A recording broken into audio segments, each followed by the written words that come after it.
Chapter 27. And David said to himself, "Someday death will come to me by the hand of Saul. The only thing for me to do is to get away into the land of the Philistines. Then Saul will give up hope of taking me in any part of the land of Israel, and so I may be able to get away from him." So David and the 600 men who were with him went over to Achish, the son of Mauch, king of Gath. And David and his men were living with Achish at Gath. Every man had his family with him, and David had his 2 wives, Ahinoam of Jezreel, and Abigail of Carmel, who had been the wife of Nabal. And Saul, hearing that David had gone to Gath, went after him no longer.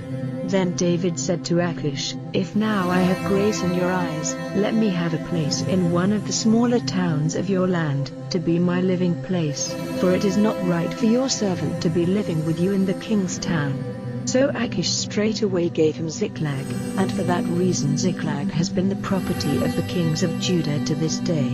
And David was living in the land of the Philistines for the space of 1 year and 4 months. And David and his men went up and made attacks on the Geshurites and the Gersites and the Amalekites, for these were the people who were living in the land from Telem on the way to Shur, as far as Egypt. And David again and again made attacks on the land till not a man or a woman was still living. And he took away the sheep and the oxen and the asses and the camels and the clothing. And he came back to Achish. And every time Achish said, "Where have you been fighting today?" David said, "Against the south of Judah and the south of the Jerahmeelites and the south of the Kenites." Not one living man or woman did David ever take back with him to Gath, fearing that they might give an account of what had taken place, and say, "This is what David did." And so has he been doing all the time while he has been living in the land of the Philistines.